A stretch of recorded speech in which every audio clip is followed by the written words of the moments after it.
Hello, my name is Alice. In my family, there were two kinds of people. There was my older sister, Fiona, and then there was everyone else. I wasn't everyone else. My family was a small, polished, perfect-looking unit. My father, David, was a man who had not had a strong opinion in 20 years, agreeing with whatever my mother said. My mother, Margaret, was a woman who lived her life like a performance. She was obsessed with appearances, with what the neighbors thought, and with the idea of the perfect family, and in this perfect family, Fiona was a star. Fiona was beautiful. She was creative, she was passionate. These were the words my mother used. What I saw was a person who was 30 years old, had never held a job, and still had her credit card bills paid by her parents. She was a black hole, dressed in expensive clothes. I, on the other hand, was a sensible one.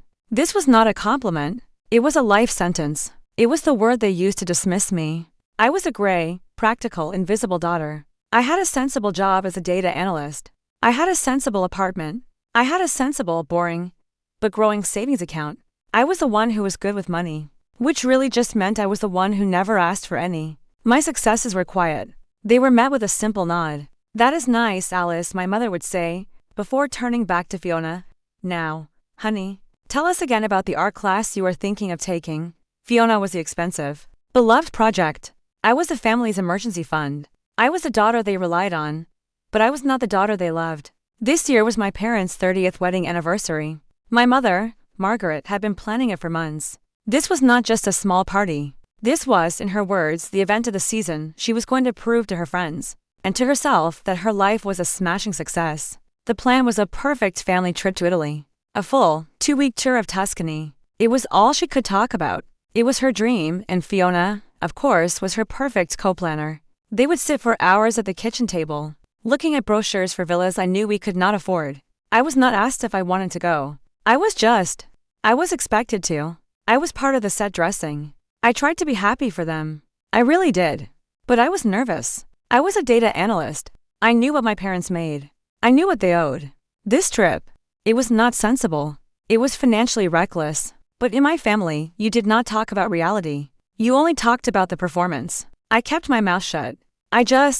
I planned to use my own vacation days. I planned to pay for my own meals. I would just be the sensible one in the background as always. I had an emergency fund. I had $6,000 saved up. Money I had saved for a new car. I told myself I would just be careful. Then, my mother called a family meeting. We all sat in the perfect, formal living room. My father, David, looked nervous. Fiona looked smug. My mother looked excited like a shark that was about to eat. "I have the most wonderful news," she announced. "I have found the most perfect travel package. It is all-inclusive. It is divine." She passed around a glossy brochure. It was all 5-star hotels and private drivers. "This is our celebration," she said. "A celebration of this wonderful family. And because we are a family, we will all be contributing to the celebration." My stomach dropped. I knew in that instant this was not a meeting. It was an ambush. And I was the target. My mother, Margaret, beamed at all of us. "This is a family trip, a family celebration," she repeated. "So, everyone must contribute. It is only fair." Fiona just nodded, sipping her tea, like she was not a 30-year-old woman who had not paid a bill in her life. My mother turned to me. Her eyes were bright and hard. She was not asking me. She was telling me. "I have found the most perfect flights. They are a steal." She took a deep breath. "The flights are $1,350 each, Alice." She was looking only at me. She did not even look at Fiona. $1,350? I repeated. The words felt like sand in my mouth. That was a huge amount of money. That was a quarter of my entire emergency fund. "Mom, that is very expensive." I saw flights online for $700. My mother's smile tightened. The performance was cracking. "We are not flying coach, Alice," she snapped. "This is not a backpacking trip. This is a celebration. It is premium economy. It is the one I have chosen. If you cannot afford it, well, then I guess you cannot come. We will be sad, but we will understand. We cannot have you holding the family back." The room was silent. The humiliation was so thick I could not breathe. This was the test. This was the price of admission. Holding the family back. It was the worst thing she could have possibly said to me. Fiona, the golden child, chimed in. Her voice was sweet as poison. "Oh, Alice, please come. It is just money. You are always so sensible with your money. You must have it saved. It would be so sad if you were not there." We are a family. I was trapped. I was completely, totally trapped. If I said no, I was the one who ruined the family trip. I was the cheap one, the unsupportive one. If I said yes, I was blowing my savings on a trip I did not even want, just to protect their feelings. I looked at my father. He was just staring at his shoes. He was no help. He never was. I looked at Fiona. She was smiling. That little, smug, I went against smile. I looked at my mother. Her eyes were like steel. She was waiting. I took a deep breath. Fine, I whispered. Fine, I will pay the $1,350. I will come, wonderful. My mother clapped her hands. The performance was back on. This is perfect. Now, to make it easy, I just need everyone's credit card information. I will book all the tickets together on the travel site.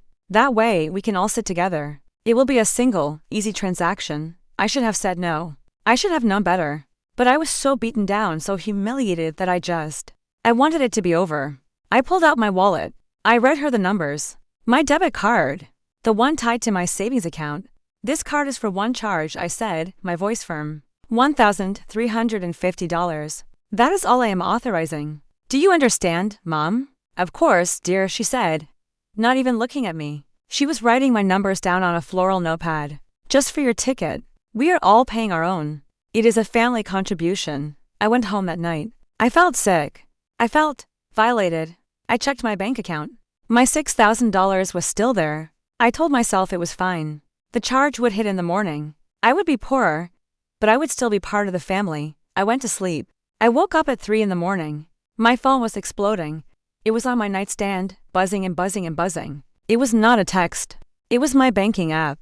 Fraud alerts. I grabbed the phone, my heart pounding. My hands were shaking. I opened the app, and my world. It fell apart. A charge from Global Lux Travels for $11,940. I did not understand. 11,000. No. It was a mistake. A typo, but my phone buzzed again. Your checking account balance is now at $112. I had $6,000 in that account. A charge for $11,000. It could not have gone through. I opened the app. I looked at the transaction list. Charge, Global Lux Travels, $11,940. Charge, the Venetian Hotel, $2,800. Charge, Tuscany Villa, rentals, $1,900. Charge, Alitalia Airlines, $4,000. Total charges, $20,640. I was not just overdrawn. I was ruined. My emergency fund was gone. My checking account was gone. I was thousands of dollars in debt. This was not a mistake, this was theft. I called my bank. I was in a blind panic. My card has been stolen, I was yelling into the phone. There are fraudulent charges. Over $20,000. The woman on the other end was calm. Ma'am, she said, I am looking at the charges. They were all approved. You have overdraft protection, which pulled from your savings account. When that was depleted, the charges were still approved. You will be charged a significant fee. They are fraud. I screamed. No. Ma'am, she said. They were not. They were all made online, using your name, your card number, your security code, and your billing address. As far as we are concerned, these are valid charges. You will have to dispute them with the merchants. I hung up. I knew with a sick, cold certainty who had done this. I called my mother. Straight to voicemail. I called my father. Straight to voicemail. I called Fiona. Straight to voicemail. It was 3:30 in the morning. They were all asleep, or they were pretending to be. I got in my car. I did not care what time it was. I drove to their house. I did not knock. I used the emergency key they had given me, the one for Sensible Alice in case of emergencies. This was an emergency. I walked into their dark, quiet house. I went up the stairs. I went to my mother's bedroom. I turned on the light. She and my father woke up with a gasp. My mother sat bolt upright in bed. She was not scared. She was angry. Alice. What in the world are you? You stole from me, I said. My voice was shaking. You stole $20,000 from me. You drained my accounts. You ruined me. My father was confused. What, Margaret? What is she? But my mother. She did not look confused. She just looked annoyed. She sighed. Oh, Alice, for heaven's sake, she said. It was an accident. Do not be so dramatic. You are going to wake your sister. An accident? I screamed. An accident? You charged $20,000 to my card. You bought business class tickets. You bought hotels. You priced me out of the trip, and then you used my money to pay for your luxury vacation. We did not, she said. It was a mix-up with the website. It must have saved your card as the main one. It was a silly mistake. And yes, I upgraded. We could not possibly fly coach, not for our 30th anniversary. And Fiona, she found us a much nicer hotel. A villa. It is what we deserve, Alice. You are always trying to make us feel cheap. I am not cheap, Mom. I am broke. You ruined me. You have to call them. You have to cancel it. You have to give me my money back. Now. We cannot cancel it, a voice said. Fiona. She was standing in the doorway in a silk robe. She was smiling. It is all non-refundable. Alice, gosh, you are being so dramatic. It is just money. It is my money. I yelled, my emergency fund. The money I have been saving for 10 years. Well, then you are a great saver, Fiona said as she started to paint her nails. You will just have to save it again. We will obviously pay you back. When? I demanded. When will you pay me back?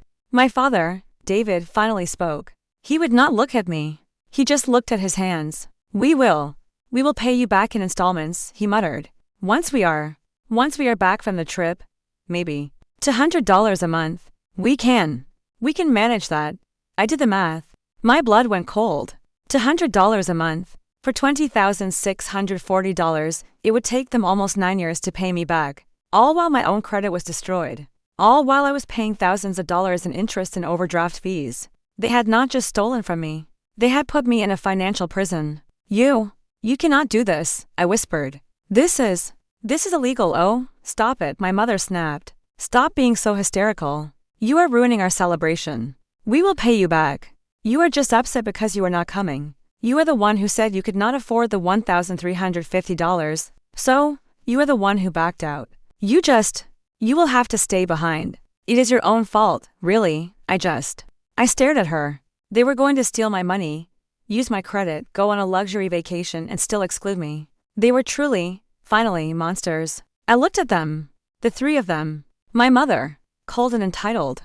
My father, weak and spineless. My sister, smiling her smug, ugly smile. Okay, I whispered. My voice was dead. Okay, I understand. I will handle it. You have a good trip. My mother smiled, relieved.